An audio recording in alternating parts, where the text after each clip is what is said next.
Hello, Professor Henry. I'm going over Milestone 3 here for the project. Now that I've figured out some of the issues and stuff like that, I'm ready to record.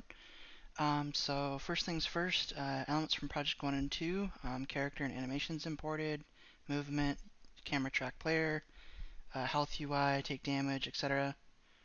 Um, so all that stuff is still within the game. As you can see, the player spawns in, the camera follows the player. I have the health system in the top. The enemy still has a health bar. He can still move. I could take damage and die. He does get destroyed on death, but right now I have it set to where he ragdolls instead. I'll just showcase the difference within the code for the player. Um, let's see. It should be in the health script here. Let me just load up Visual Studio.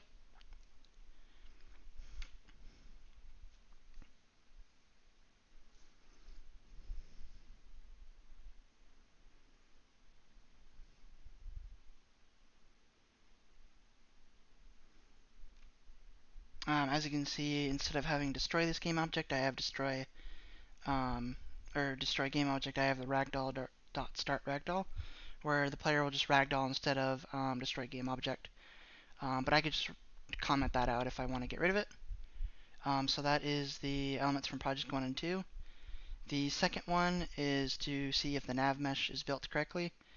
As you can see within my scene view, I have my nav mesh on the floor where the AI can walk around within.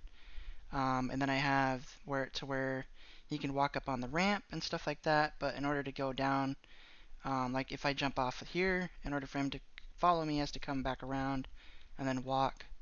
Um, he can't really go underneath here because the pathway only goes as far as here. He cannot walk where these walls and blocks are. The enemy will have to go around him. He also, same thing over here. And then this is just an object that the player and the enemy can interact with, move around, etc. But as you can see, the enemy has the nav mesh built correctly. And if I play the game and showcase, like the AI will follow me. And then if he wants to, go around, as if he doesn't kill himself um, first. Let me walk towards him instead. So if he's going to do that, if he wants to follow me, he's got to walk around the squares and everything. He can't just, walk right through them. But yeah, as you can see, he follows me, he navigates to me, stuff like that. But that is the navigate to player. Enemy uses root motion, show in game the animations play, and show and explain code. So as you can see, that the player movement is he will use his animations to move when he wants to walk or run. I just got to set the speed, but his animations do play for that way when he moves. That way he's not just like a T-pose position. Let me go to the AI controller real quick. As you can see where I have the root motion, I have it set here to where they will use the agent.desired velocity with the nav mesh.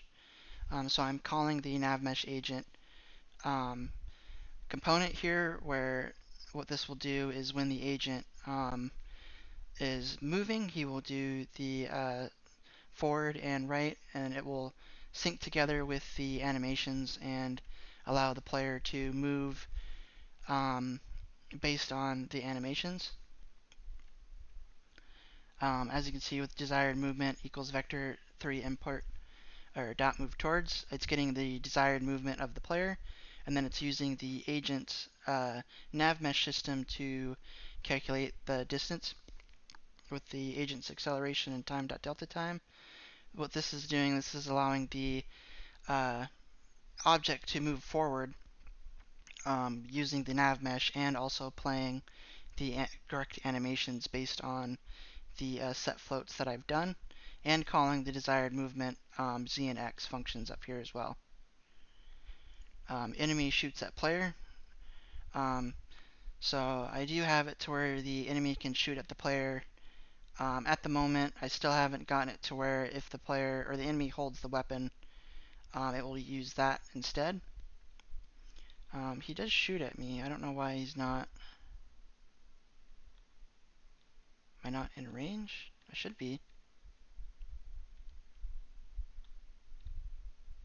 There he goes. He can shoot at me. Um, I'm not sure as to why it's doing it when. Hmm.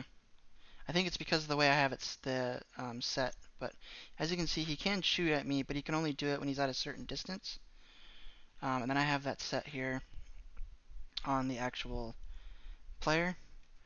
I have the follow target where it will follow me, decision delay, the range that the AI has to be in order for the bullet to actually go.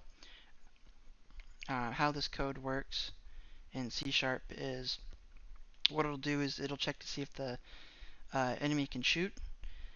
If the player is within a certain distance, call the function shoot. So it'll calculate the distance between the player and the enemy, and then if they're in range, it will call this function to where it'll create the object and instantiate the bullet. Then we'll also add a delay sequence to where the enemy can't just keep shooting the bullets constantly. That will have to go through like a time between shot period. So that is that. Enemy equips weapons. Shown in game that the enemy equips different types of weapons, including inverse kinematics and different shot types.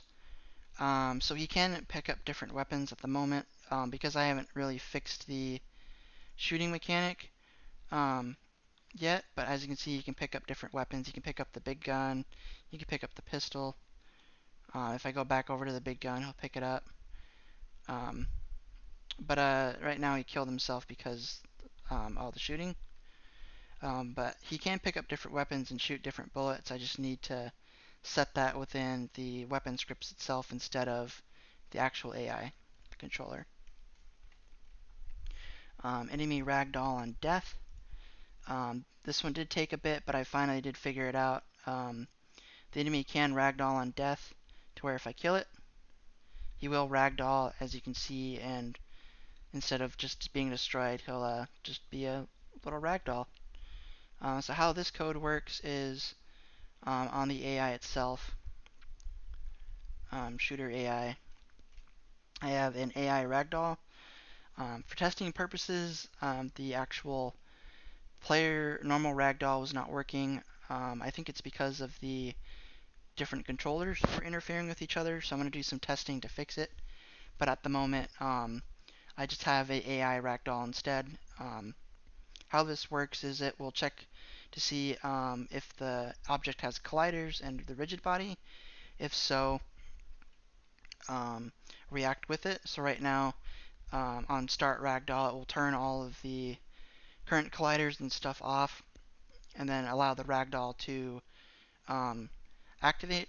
And then when you don't want the ragdoll to be there, you will turn the ragdoll off, and then allow the colliders, the rigid bodies, and all that stuff to turn back on.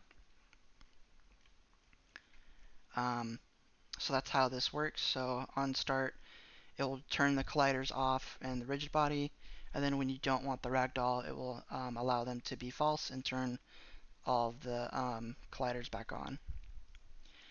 Any spawns over time. So I do have a wave controller script here where I can set the amount of waves. So I have 2 waves right now. The first wave, I just have the one enemy to where if I kill him, it will get rid of this wave. And then it should start the next wave.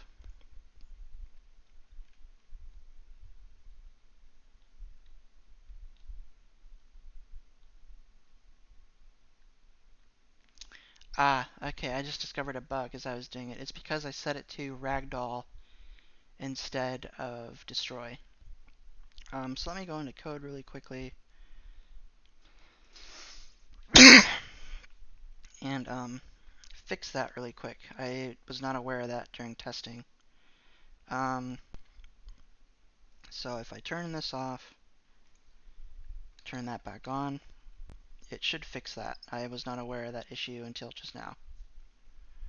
Um,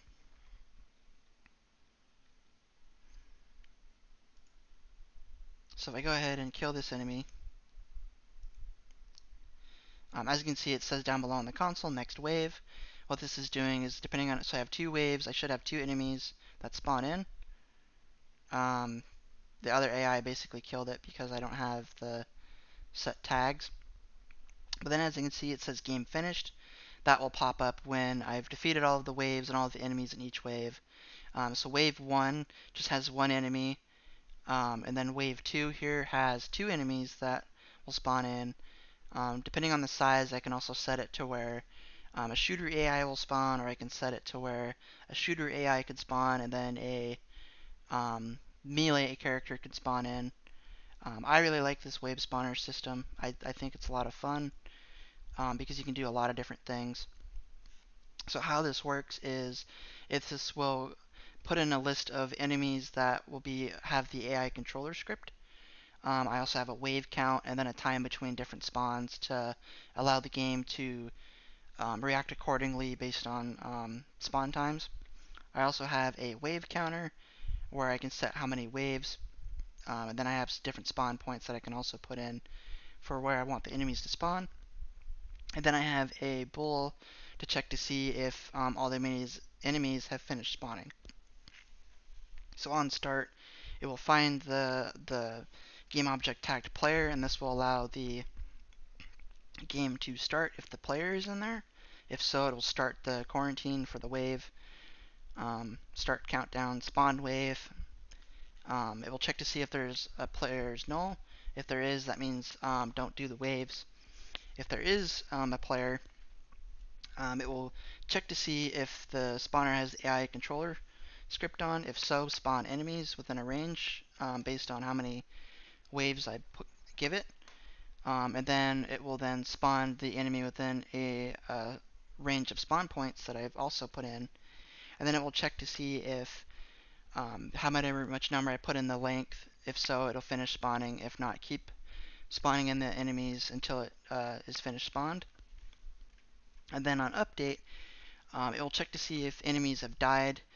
If so, check to see if there's more waves that will happen.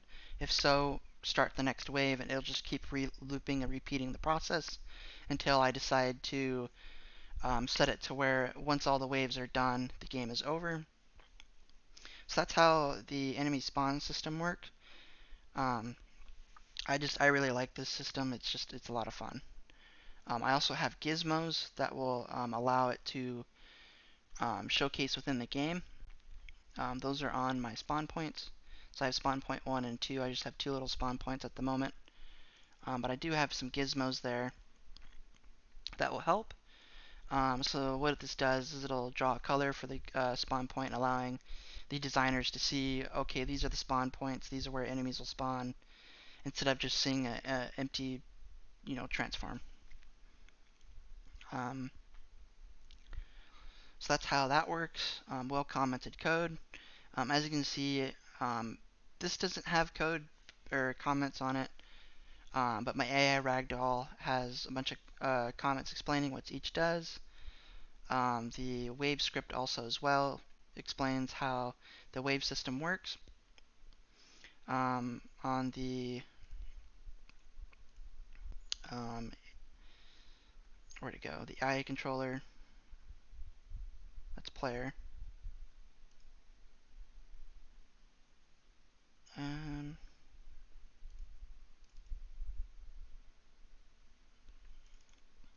it has a bunch of comments explaining what each function does. Check to see if the distance from the player. Add the spawn speed. Um, check to see if there is a player to follow. If not, explaining what each of the variables do. Stuff like that. I didn't add any new mechanics to the game because I've been trying to figure out other things, so I just haven't done that yet. But overall, that's my project 3. I will resubmit this in the future just to update it to word it a bit better. But right now, I just wanted to get it in for you to grade.